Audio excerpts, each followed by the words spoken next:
Assalamualaikum. Boleh perkenalkan diri? Waalaikumsalam. Saya Syafira, panggil Syaf je. Umur 22 tahun, tinggal dekat Gombak, Selangor. Oh, dia kat Gombak Selangor. Tadi Syaf datang sini naik apa? Tadi datang sini dengan kawan, Kawan. naik kereta. Oh, naik kereta. Dah sebelum datang sini dah makan ke belum? Makan sikit sebab tak sempat. Oh, kenapa tak sempat tu? Tak sempat kenapa? Sebab tadi ada kelas, lepas tu tak apalah. Lepas sesi ni kot kita baru saya makan. Oh, boleh saya tahu tak Cik Syaf sebelum ni pernah datang sesi kaunseling tak di mana-mana? Sebelum ni tak pernah. Ini kira kali pertama lah buat sesi kaunseling. Oh, jadi apa yang Cik Syaf faham serba sedikit tentang kaunseling? Apa yang saya faham tentang kaunseling ni, bila seseorang tu ada masalah, dia tak tahu nak selesaikan masalah orang tu, masalah dia jumpa seseorang yang untuk cari jalan penyelesaian. Jadi betul apa yang Cik Syaf cakap tu. Jadi saya akan tambah lagi lah sini sesi kaunseling ni di mana saya sebagai seorang kaunselor dan saya akan mendengar masalah yang diceritakan oleh Cik Syaf. Jadi Cik Syaf pula sebagai klien saya, Cik Syaf boleh cerita apa saja yang Cik Syaf nak cerita, tak kisahlah permasalahan apa. Jadi sesi kaunseling ni dia terletak di bawah etika kebiasaan di mana saya tak boleh cerita dekat pihak lain ataupun pihak luar lah, bawa cerita keluar kecuali perkara tu membawa ancaman kepada diri Cik Syaf, membawa ancaman kepada orang sekeliling, maka saya terpaksa dilibatkan pihak berkuasa lah untuk mengelakkan perkara yang tak elok terjadi. Faham Cik Syaf? Faham? Jadi sesi kaunseling ni akan dijalankan selama 15 ke 30 minit atau lebih lah, paling lama 1 jam. Kalau Cik Syaf ada lagi nak cerita yang tak habis cerita, kita boleh sambung ke sesi seterusnya lah. Kita akan buat appointment lain lah. Faham Cik Syaf? Faham. Okay, Cik Syaf dah boleh lah ceritakan apa yang Cik Syaf nak cerita. Tak kisah permasalahan apa yang Cik Syaf nak keluarkan, Cik Syaf boleh keluarkan sekarang. Okey. Sebenarnya saya ada masalah mengenai bila nak presentation. Bila kena buat presentation tu saya rasa takut. Rasa macam tak berani nak bentang dekat secara umum, sama ada online ataupun bersemuka. Saya rasa macam mana rasa nervous, gemetar macam tu. Lepas tu rasa macam tak yakin. Bila dekat depan tu tiba-tiba macam tak tahu nak cakap apa. Dia rasa gemuruh lah macam tu. So Cik Syaf kata tadi Cik Syaf gemuruh lah kalau nak present dekat depan tak kisahlah dia secara online ataupun secara face to face. Jadi boleh saya tahu tak apa yang membuatkan Cik Syaf jadi gemuruh ataupun rasa takut bila nak present kat depan tu? Saya tak pasti lah, tapi saya rasa saya tak yakin kot dengan diri sendiri. Saya rasa macam saya takut salah cakap. Rasa takut bila bentang tu, bila present tu, rasa macam mana apa yang saya sampaikan tu macam salah. Rasa macam tu. Saya rasa macam saya tak boleh ada benda yang salah. Itu sebab tu kot saya tak yakin untuk present. Lagi satu tak tahulah, macam tak boleh nak berhadapan dengan orang ramai. Mungkin tak yakin dengan diri sendiri kot. Cik Syaf rasa gemetar dengan orang ramai, lepas tu rasa takut lah boleh tak saya tahu kali terakhir Cik Syaf buat presentation tu bila? Kali terakhir saya buat baru semalam. Petang semalam. Subjek tu saya kena present tentang progress saya punya assignment dekat lecturer.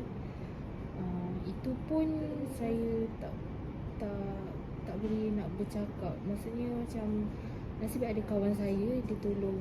Kalau saya terdiam, dia tolong ni lah, tolong support lagi. Tolong support macam tu lah. Sebab padahal tak adalah susah pun, just nak kena tunjuk je progress kerja yang kita orang punya. Tapi saya rasa tak boleh nak bersuara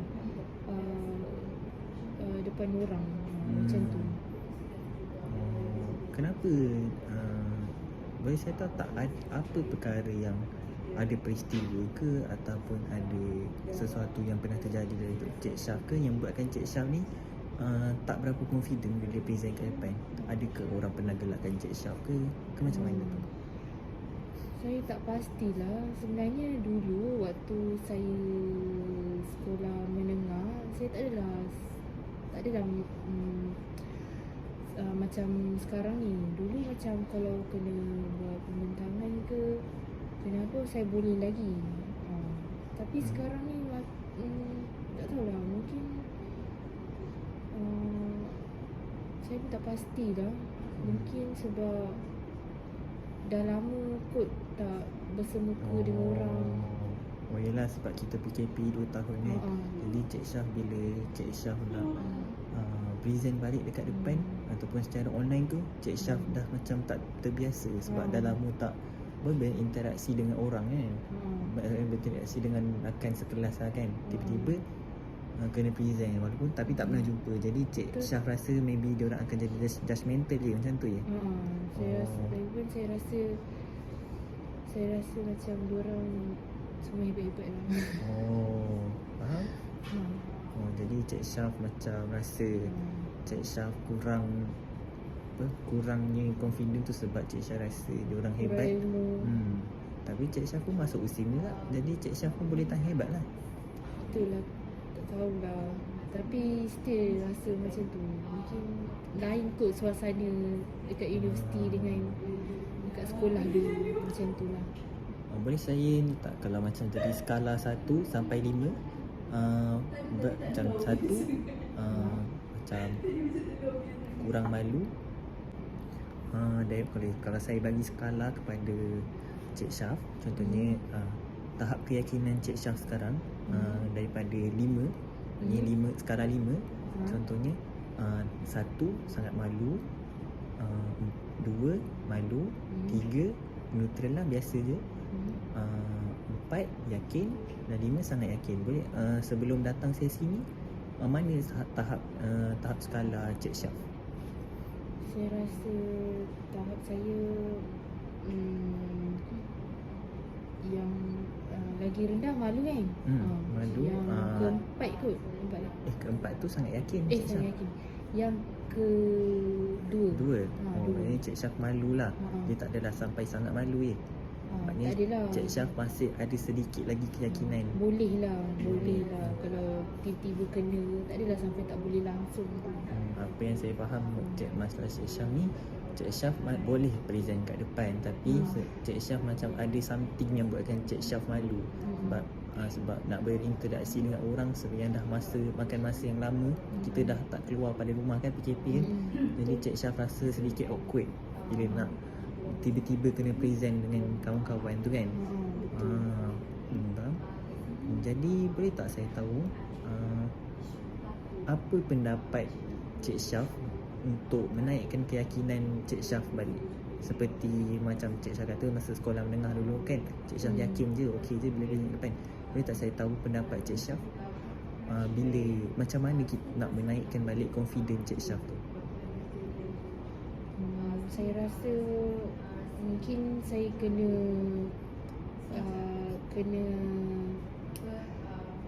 belajar untuk berkomunikasi dengan orang.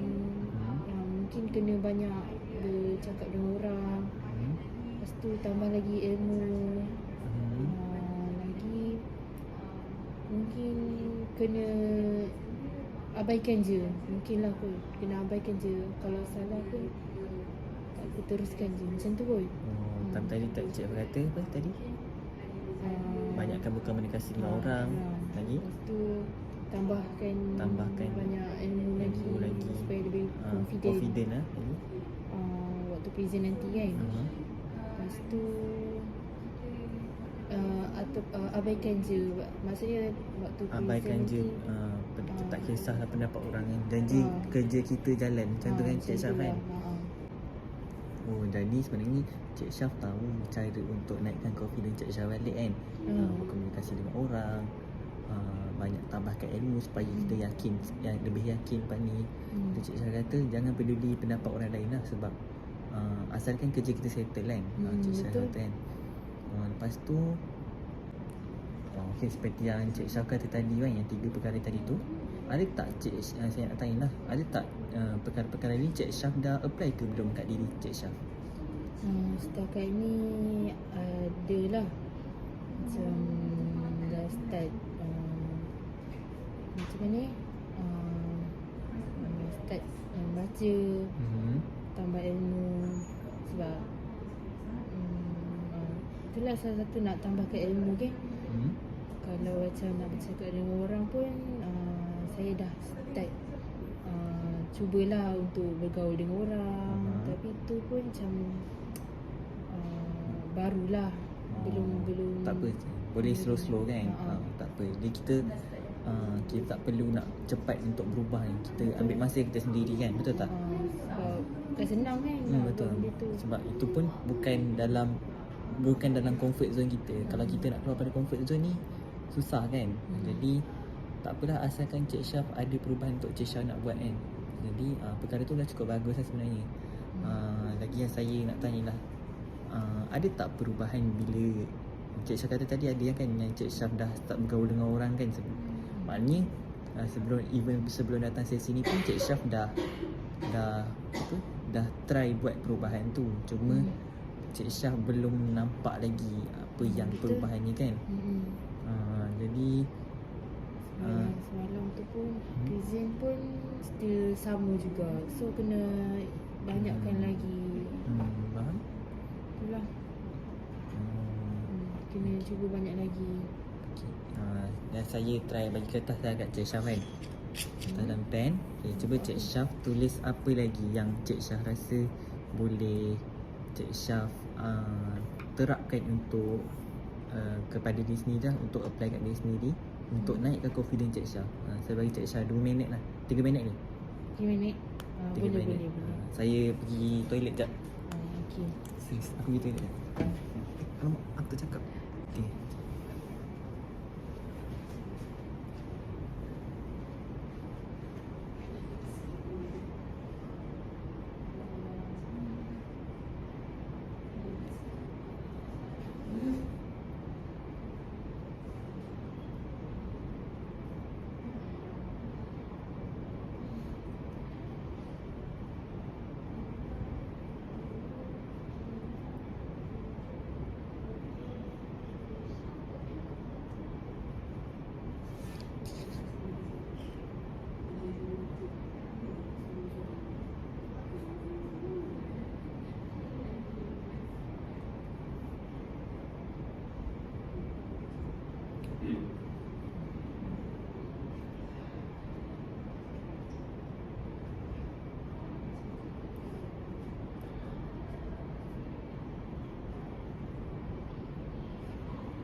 Dah Cik Syaf? Dah? Cukup dah masa? Cukup kot. Cukup dah? Cukup. Boleh tak Cik Syaf bacakan dekat saya? Baca. Tak apa dua. Baca je apa yang Cik Syaf tulis tu. Apa yang boleh buat apa? Tambahkan Tambah keyakinan. keyakinan Cik Syaf balik lah. Apa yang saya tulis, first mungkin mula kena tenangkan fikiran dulu. Sedangkan fikiran.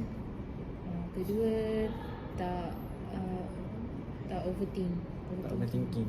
Ini? Lepas tu nak tambahkan keyakinan, nak mudah bergaul dengan orang, saya rasa kena pergi ke majlis-majlis yang ramai orang, yang majlis keramaian macam tu lah. Tak kira lah majlis apa pun, join apa-apa aktiviti ke, supaya tambah lagi kenalan, supaya biasa bercakap dengan orang macam tu kot, saya rasa lah. Selain tu, saya juga tak boleh rendahkan diri sendiri. Maksudnya kena yakin lah kan. Kena yakin, percaya dengan diri sendiri. Seterusnya, saya rasa saya kena cari kawan yang boleh sokong saya, bimbing saya, support macam tu. daripada belakang. Maksudnya kalau saya rasa macam tu, dia akan tenangkan Cik Syaf. tenangkan lah. Last sekali saya rasa memang kena dekatkan diri dengan Allah, supaya Allah lindungi saya, dapat beri petunjuk macam tu lah. Jadi nampak dah lepas Cik Syaf tuliskan tu pun kita dah tahu dah sebenarnya Cik Syaf ni dah tahu dah apa yang Cik Syaf nak buat. Cuma Cik Syaf masih belum masih dalam apa orang kata dalam proses. Jadi kita sebenarnya dah Cik Syaf dah tahu kan perkara-perkara tu. So perubahan tu terletak kepada diri Cik Syaf sendiri. Kan? Betul tak? Sama ada nak betul-betul berubah ataupun dekat situ juga. Jadi ada lagi Cik Syaf nak cerita? Ada lagi yang Cik Syaf nak luahkan? Okey, lepas kita buat sesi ni sebelum tadi Cik Syaf kata Cik Syaf pada skala 2 kan, iaitu rasa malu kan.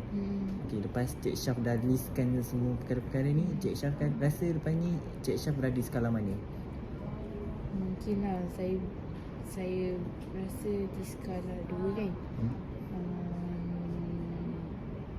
3 atau 4. 3 atau 4. Tak apa, kita Cik Syaf pace untuk berubah tu apa, macam tempoh untuk berubah tu terletak pada Cik Syaf sendiri kan. Kita tak perlu ikut pace orang lain. Ikut diri sendiri kan, asalkan kita ada kita ada usaha untuk melakukan perubahan. Kena usaha lebih sikit lah untuk keluar daripada comfort zone. Keluar daripada perasaan tu lah, supaya lepas ni mudah lah kalau nak buat presentation ke apa kan. Macam tu lah. Jadi lepas kita buat sesi ni, saya dapat rumuskan lah tadi. Cik Syaf datang sini, Cik Syaf kata Cik Syaf ada masalah tentang confident kan. Cik Syaf tak berapa confident kalau nak takut bila nak present kat depan kan. Lepas tu Cik Syaf kata sebab PKP 2 tahun kan. Cik Syaf kata Cik Syaf sebab dulu kat sekolah menengah Cik Syaf kata okey je, tapi bila masuk uni rasa nervous atau rasa takut tu datang sebab dah lama tak berinteraksi dengan orang kan, betul kan? Situ dengan orang-orang sekeliling yang semua hebat-hebat. Cik Syaf kata orang banyak lebih hebat daripada Cik Syaf kan. Jadi tadi pun saya dah minta skala 1 sampai 5. Cik Syaf kata Cik Syaf berada di skala 2, iaitu Cik Syaf rasa malu. Lepas tu saya minta Cik Syaf listkan perkara yang Cik Syaf rasa boleh membuat perubahan, yang Cik Syaf boleh lakukan perubahan lah. Yang pertama tadi Cik Syaf kata kena lebihkan berinteraksi dengan orang. Yang kedua tambahkan ilmu pengetahuan supaya Cik Syaf lebih yakin. Yang ketiga abaikan apa yang orang cakap kan. Maksudnya fokus pada diri sendiri Cik Syaf kata kan. Lepas tu tadi saya dah suruh dah minta Cik Syaf listkan perkara-perkara yang Cik Syaf rasa boleh apply lepas ni kan pada diri Cik Syaf. Iaitu yang first, tenang fikiran, jangan overthink. Lepas tu pergi bagi majlis yang macam ramai orang kan, supaya lebih communication skill tu lebih dapat improve kan. Betul. Lepas tu lagi apa? Tak rendahkan diri Tak sendiri. maknanya yakin lah kan. Cik Syah kena yakin. Lepas tu Cik Syah juga kena cari kawan yang supportive, yang boleh tolong Cik Syah bila Cik Syah rasa takut-takut, rasa down, rasa malu. Lepas tu yang terakhir sekali apa tadi? Dekatkan diri dengan Dekatkan diri dengan Allah, supaya Allah berikan Cik Syah ketenangan bila nak buat sesuatu tu kan. Jadi jadi sebenarnya Cik Syah dah jumpa dah cara untuk cara untuk improve diri Cik Syah dari segi confident ni kan. Jadi kita lepas ni maybe kalau kita maybe boleh buat sesi lagi satu, di mana Cik Syah, kita akan cuba tengok perubahan yang Cik Syah dapat daripada sesi ni lah, semasa sesi ni. Kalau minggu depan tu kita akan tengok perubahan yang Cik Syah dapat lah. Boleh Cik Syah? Boleh. Waktu yang sama juga aku. Nanti kita akan set appointment nanti saya tengok dulu jadual saya yang kosong. Okey. Jadi saya doakan sepanjang Cik Syah nak present apa ni, ataupun segala urusan Cik Syah apa ni dipermudahkanlah oleh Allah, supaya Cik Syah lebih confident lagi kan lepas ni. Harapnya begitulah. Okay.